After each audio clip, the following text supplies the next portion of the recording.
सर्दियों की सुबह थी। बेलवा गांव धुंध में लिपटा हुआ था। खेतों में हल्की ओस चमक रही थी, पर गांव के किनारे बनी एक टूटी फूटी झोपड़ी में गरीबी और भूख पसरी थी। उसी झोपड़ी में रहते थे बल्लू और उसकी माई। बल्लू बेटा, आज पेट में कुछ डाला तूने? तेरे चेहरे से तो लगता है कि रात से भूखा ही पड़ा है। खा लिया माई, तुम चिंता मत करो। देखो मैं कितना तगड़ा खड़ा हूँ। असलियत ये थी कि बल्लू ने कल से कुछ नहीं खाया था, लेकिन माँ को चिंता ना हो इसलिए वो झूठ बोलता रहा। अरे रे, माँ की आंखों से कुछ छुपा है क्या? तेरे गाल बिचक गए हैं, आवाज में दम नहीं है, और तू कहता है पेट भरा है। बेटा, भूख से इंसान का हौसला भी टूट जाता है। माई, भूख सह लूंगा मैं, लेकिन अगर तू रोएगी तो सहा नहीं जाएगा। तू चिंता मत कर, जंगल में कहीं फल फूल मिलेंगे, बकरियां चराने के साथ साथ पेट भी भर लूंगा। कब तक रे बेटा, कब तक ये आस लगाए रहेगा कि ऊपर वाला चमत्कार करेगा? आदमी को जीने के लिए रोटी चाहिए, भगवान के भरोसे पेट कब तक भरेगा? बस कुछ दिन और माई, एक दिन भगवान हमारी भी सुनेगा। इतना कहकर बल्लू ने अपनी पुरानी बांस की लाठी उठाई और बकरियों को लेकर निकल पड़ा। रास्ते में चौपाल पर बैठे गांव वाले उसे देखते ही हंसने लगे। अरे देखो देखो, बल्लू बकरियां वाला आ रहा है। लगता है आज भी खाली पेट जंगल जाएगा। अरे भाई, गरीब की थाली में कब रोटी ठहरती है? उसका तो साया भी भूखा रहता है। राम राम बल्लू, आज भगवान से कहना तेरी किस्मत पलट दे, वरना तू तो ऐसे ही गली गली भटकेगा। बल्लू चुप रहा। उसके मन में हर बार ये ताने तीर की तरह लगते थे, लेकिन उसने जवाब नहीं दिया। जंगल पहुंचकर बल्लू ने बकरियां छोड़ दी। वो पास की पगडंडी पर बैठा। तभी झाड़ियों से अचानक सरसराहट सुनाई दी। कौन है वहां?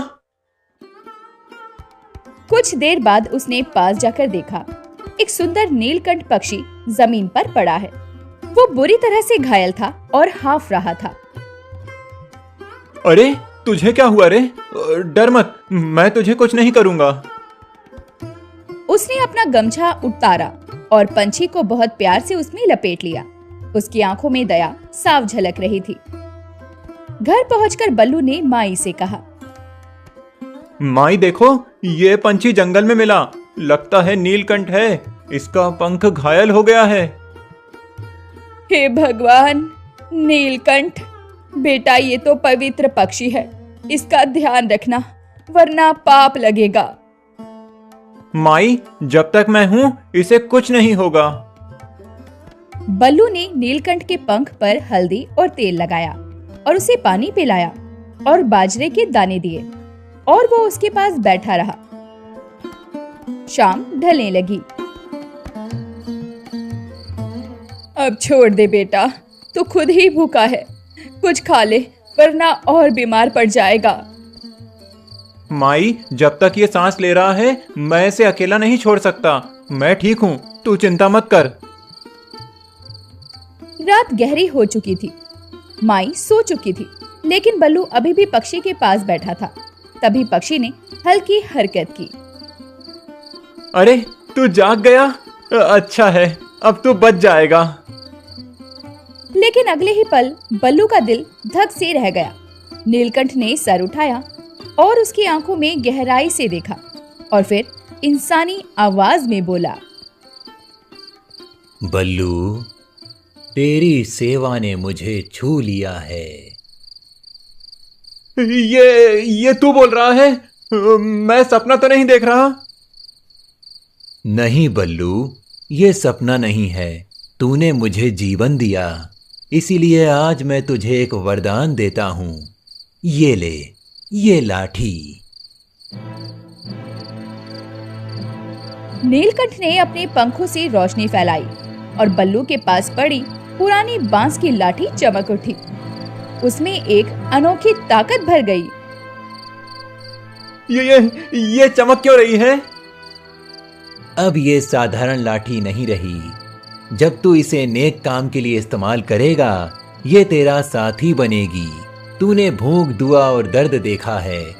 अब इस लाठी से दूसरों का सहारा बन।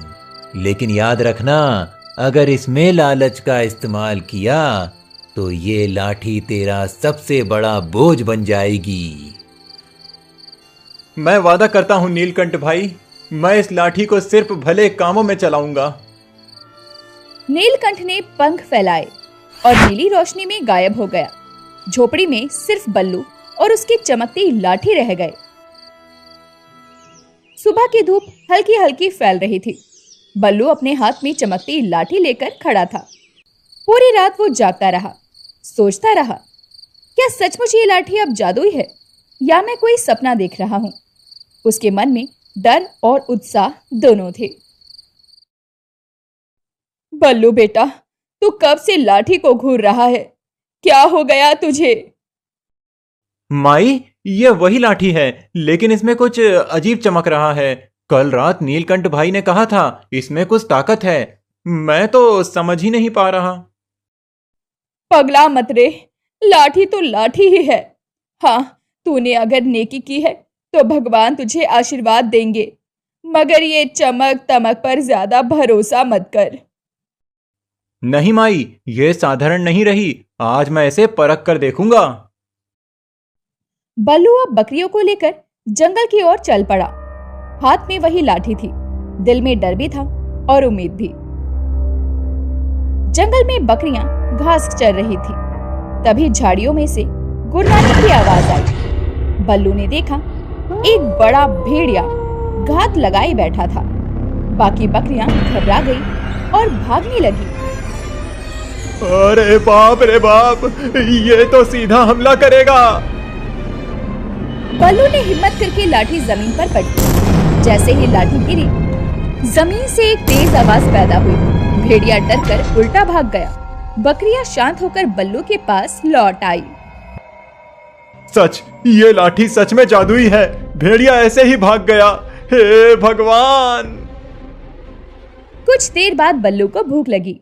पेट में अजीब सी जलन होने लगी। माई तो भूखी है, मैं भी भूखा हूं। काश थोड़ी रोटी मिल जाती। उसने फिर लाठी जमीन पर टेकी और मन ही मन सोचा, थोड़ा खाना मिल जाए। तभी उसके सामने पत्तों से बनी एक थाली प्रकट हो गई, जिसमें बाजरे की रोटियां और थोड़ा दूध रखा था। अरे वाह, ये तो सच्ची रोटियां हैं और दूध भी। शाम को बल्लू वो रोटी और दूध लेकर घर पहुंचा। बल्लू, ये रोटियां कहां से आई? मैंने तो कुछ पकाया ही नहीं। माई, बस समझ ले कि भगवान ने भेज दी। धीरे धीरे गांव वालों को खबर लगी कि बल्लू के घर चमत्कार हो रहा है। सुबह कुछ गांव वाले बल्लू की झोपड़ी के बाहर खड़े होकर बल्लू को पुकारते हुए कहते हैं, बल्लू भाई, सुना है तेरे पास कोई ऐसी ताकत आ गई है कि भूखा पेट भर सकता है। मेरे बच्चे ने कल से कुछ नहीं खाया, तो गरीब है, हम भी गरीब हैं। तेरा भला हो, हमें थोड़ा दे दे। तभी बल्लू बाहर आकर कहता है, भैया बहन, जो मुझे मिला है वो सबके लिए है। इतना कहकर उसने लाठी जमीन पर टेकी। अचानक वहां अनाज की छोटी सी गठरी और रोटियां प्रकट हो गई। गांव वाले खुशी से झूम उठे। बल्लू भाई, तू तो देवता निकला। भगवान तेरा भला करे। तूने हमारे बच्चों का पेट भर दिया बल्लू, अब हमें भूख से डर नहीं लगेगा। रात को झोपड़ी के अंदर बल्लू और माई बैठे थे। तभी माई ने धीरे से बल्लू को कहा, बल्लू बेटा, आज गांव वाले तुझे दुआएं दे रहे थे, पर याद रख, वरदान हमेशा नेकी के काम में ही काम आता है। ये चीज बहुत जिम्मेदारी की है। माई, मैं वादा करता हूँ, जब तक जिंदा हूँ इस लाठी से सिर्फ भूखों का पेट भरूंगा और मुसीबत से बचाऊंगा। बस बेटा, यही तेरी सबसे बड़ी अमीरी है। कुछ दिनों में ही बल्लू और उसकी लाठी का चमत्कार पूरे गांव में चर्चा का विषय बन गया। लोग चौपाल पे अब सिर्फ उसकी ही बातें करते थे। भैया, बल्लू की लाठी से तो भूख मिट रही है। अब गांव में कोई बच्चा रोता नहीं। अरे हाँ, अब चूल्हे में धुआं उठता है, औरतें गुनगुनाती हैं, ये सब बल्लू की वजह से हुआ है। सिर्फ गांव ही क्यों, अगर राजा को पता चला तो वो तो बल्लू को अपने पास बुला लेगा। हाँ हाँ, अगर राजा खुश हो गया तो बेलवा गांव का नाम पूरे राज्य में रोशन होगा। मगर पास खड़ा साहूकार कालूराम ये सारी बातें सुनते ही चाल चलने का मन बना लेता है और उसने मन ही मन कहा, ये लाठी अगर मेरे हाथ लग जाए तो मैं पूरे जिले का मालिक बन जाऊंगा। इस गरीब के पास इसका कोई मतलब नहीं। अब रात को कालूराम बल्लू की झोपड़ी पर जा पहुंचा और बल्लू से मीठी आवाज में कहा, राम राम बल्लू भाई। अरे कालूराम भैया, इतनी रात गए, सब कुशल तो है? सब कुशल है रे, बस तुझे मिलने चला आया। देखो, पूरे गांव में तेरी जय जयकार हो रही है। सोच, अगर तू दरबार जाकर राजा को ये लाठी दिखाए तो कितना नाम होगा तेरा। राजा तो तुझे सोने चांदी से लाद देगा। मुझे सोने चांदी से क्या लेना कालूराम भैया, मेरा मकसद तो भूखों को खाना खिलाना है। अरे बावले, अगर तेरे पास सोना होगा, दौलत होगी, तो तू और भी ज्यादा लोगों का भला कर पाएगा। बड़ी ताकत के लिए बड़ा साधन चाहिए। ये बात तो सही है। कालूराम के शब्दों ने बल्लू के मन में एक छोटी सी चिंगारी जलाई। उसे लगा कि अगर राजा खुश हो गया तो गांव का भला होगा। अगली सुबह माई ने बल्लू से कहा, बेटा, तू दरबार जाने की सोच रहा है क्या? लेकिन एक बात याद रखना, वरदान का मतलब जिम्मेदारी है। तू इसे दिखावे के लिए मत ले जा। राजा का मन कब पलट जाए कोई भरोसा नहीं है। माई, मैं सिर्फ गांव का भला चाहता हूं। अगर राजा खुश हो गया तो बेलवा गांव भी सुखी रहेगा। ठीक है बेटा, जा, पर याद रख, लाठी तेरी परीक्षा लेगी। लालच आया तो सब खत्म हो जाएगा। उसी दिन राजा के सिपाही गांव पहुंचे। उन्हें पहले ही खबर मिल चुकी थी कि बेलवा गांव में कोई गरीब चरवाहा चमत्कार कर रहा है। राजा ने खुद बल्लू को दरबार में बुलाया था। भव्य महल के भीतर राज सिंहासन पर राजा बैठे थे। दरबारियों की भीड़ लगी थी। बल्लू हाथ में लाठी लिए दरबार में पहुंचा। तो तू है वो बल्लू जिसके बारे में मैंने सुना है कि भूखों का पेट भर देता है? जी महाराज, ये सब नीलकंठ पंछी का आशीर्वाद है। अच्छा, तो दिखा हमें भी तेरा चमत्कार। बल्लू ने लाठी जमीन पर टेकी और मन ही मन कहा, दरबार में बैठे सभी लोगों को आज भरपेट भोजन मिल जाए। अगले ही पल सामने बड़ी बड़ी थालियों में खाना प्रकट हो गया। अरे वाह, शाबाश बल्लू, तूने सबका दिल जीत लिया। आज से तू मेरा अतिथि है, तुझे इनाम मिलेगा। राजा ने बल्लू को चांदी के सिक्कों से भरी थैली दी। बल्लू ने झूमकर स्वीकार किया, लेकिन उसके दिल में लालच नहीं था।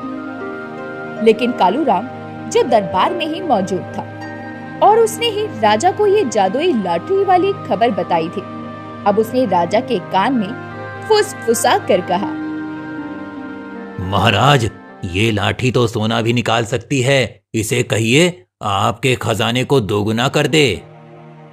हाँ बल्लू, अगर तेरी लाठी इतनी शक्तिशाली है तो हमारे लिए सोने का पहाड़ बना। महाराज, ये लाठी भूख मिटाने के लिए है, धन बरसाने के लिए नहीं। तो तू हमारी आज्ञा टाल रहा है?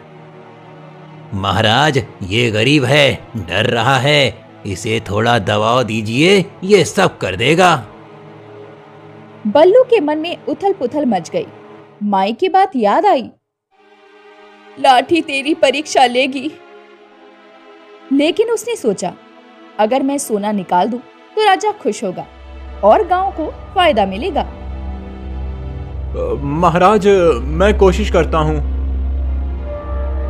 उसने लाठी जमीन पर पटकी और मन में ख्वाहिश की, सोना आ जाए। लेकिन जैसे ही उसने ऐसा किया, लाठी भारी हो गई और उसके हाथ से छूटकर गिर पड़ी। फर्श में दरार पड़ गई। अरे ये क्या हो गया? जमीन फट गई। ये तो अनर्थ है। धोखेबाज, तूने हमें छलने की कोशिश की। अगर तेरी लाठी काम नहीं करती तो ये सब दिखावा था। नहीं महाराज, मैं झूठ नहीं बोल रहा। ये लाठी सिर्फ जरूरत के लिए है, लालच के लिए नहीं। लेकिन राजा का गुस्सा शांत नहीं हुआ। दरबारियों ने भी शक जताना शुरू कर दिया। कालू राम मन ही मन मुस्कुरा रहा था, क्योंकि उसकी चाल कामयाब हो रही थी। बल्लू, अगर तू सच में सच्चा है तो साबित कर, वरना तुझे कैद कर दूंगा। महाराज, मैंने जो किया है सिर्फ लोगों के भले के लिए किया। कृपया कर मुझे दोषी मत ठहराइए। बस, अब ये राजा के फंदे में फंस गया। दरबार में अफरा तफरी मच गई। बल्लू का चेहरा पीला पड़ गया। उसके हाथ में पड़ी लाठी अब साधारण सी लग रही थी और राजा की आंखों में शक और गुस्सा दोनों चमक रहे थे। बल्लू, तूने हमें मूर्ख बनाया है। पहले खाना दिखाया, फिर सोना मांगने पर यह सब ढकोसला। नहीं महाराज, मैं कसम खाकर कहता हूँ, मैंने किसी को छलने की कोशिश नहीं की। ये लाठी बस जरूरत पूरी करती है, लालच नहीं। पर महाराज, खाना तो आया था, क्या पता सोना भी आता। कहीं ये गरीब झूठ बोल रहा हो। महाराज, ये गरीब भोला बनकर हम सबको बेवकूफ बना रहा है। इसके पास जरूर कोई गुप्त मंत्र है। इसे कैद कीजिए, तभी असली राज खुलेगा। सिपाहियों, इसे पकड़ लो। 4 सिपाही तुरंत बल्लू की ओर बढ़े। बल्लू पीछे हटते हुए लाठी उठाने लगा, लेकिन लाठी अब भारी लग रही थी, मानो उसने बल्लू से दूरी बना ली हो। हे नीलकंठ भाई, ये क्या हो गया? तूने कहा था ये लाठी मेरी साथी बनेगी, अब ये साथ क्यों छोड़ रही है? बल्लू की आंखों में आंसू थे। उसने लाठी को कसकर पकड़ा और दिल से कहा, हे भगवान, मुझे झूठा मत साबित कर। तभी अचानक दरबार के बीच से नीली रोशनी फैली। सबकी आंखें चौंधिया गई। वहां नीलकंठ पक्षी चमकती रोशनी में प्रकट हुआ। रुको, ये गरीब झूठा नहीं है। पूरा दरबार चुप हो गया। सबकी नजरें ऊपर उठी। ये कौन सा चमत्कार है? ये वही चरवाहा है जिसने मुझे मौत से बचाया। मैंने इसे वरदान दिया, मगर इसके साथ एक शर्त भी दी थी। लालच मत करना। ये गरीब अब तक अपनी नियत पर खरा रहा, लेकिन आज तुम्हारे लालच ने इसे कमजोर कर दिया। नीलकंठ भाई, मुझसे भूल हो गई। मैंने सोचा था राजा खुश होगा तो गांव वालों को फायदा होगा, पर अब समझ गया लालच किसी का भला नहीं करता। नीलकंठ का चेहरा कठोर हो गया। बल्लू, तू नेक है, मगर परीक्षा में डगमगा गया। अगर तूने लालच का रास्ता चुना तो ये लाठी तेरे लिए वरदान नहीं, श्राप बन जाएगी। याद रख, ये लाठी भूखों का पेट भर सकती है, जरूरतमंद का सहारा बन सकती है, लेकिन सोना चांदी नहीं दे सकती। इतना कहकर नीलकंठ पक्षी फिर से उस नील प्रकाश में गायब हो गया। तो इसका मतलब यह है ये लाठी हमारे खजाने के काम नहीं आएगी। हम तो इसे बेकार समझते हैं। महाराज, ये गरीब झूठा है। ये वरदान वाली बातें सिर्फ दिखावा हैं। अगर इसे अभी नहीं रोका गया तो ये पूरे गांव और राज्य को उलझा देगा।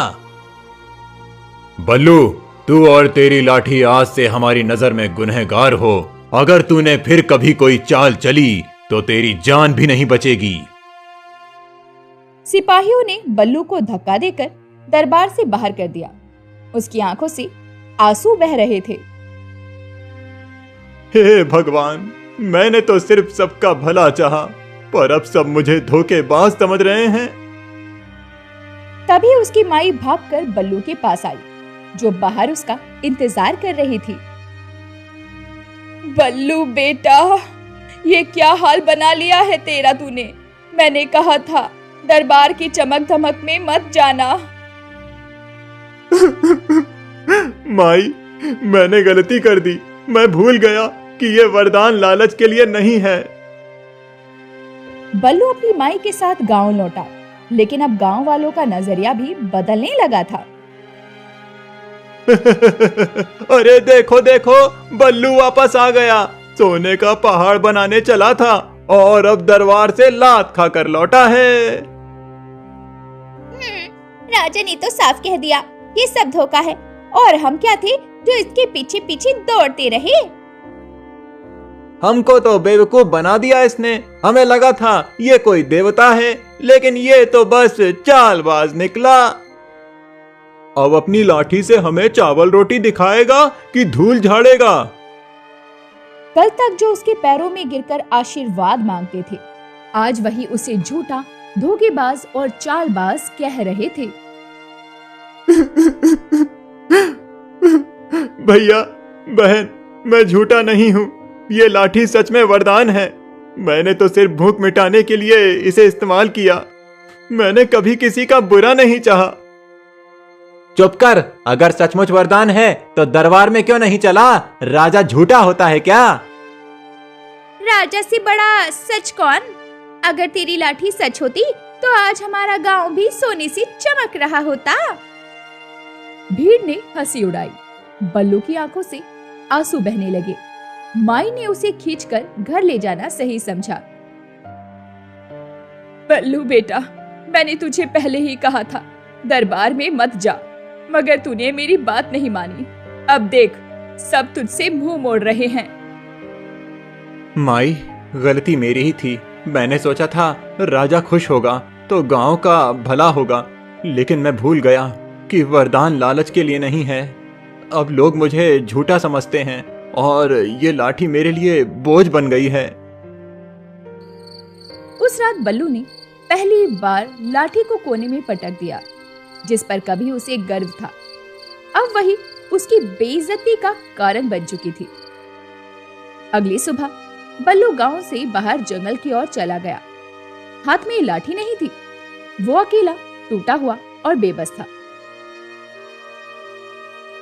हे भगवान, अगर ये वरदान मेरी किस्मत बिगाड़ने के लिए था, मैं तो पहले सिर्फ भूखा था, मगर अब तो सब मुझे धोखेबाज कहते हैं। उसकी आवाज टूट टूट कर गूंज रही थी। जंगल की हवा भी जैसे उसके दुख में करहा रही थी। इसी बीच कालूराम अपने 2 आदमियों के साथ वहीं आ पहुंचा।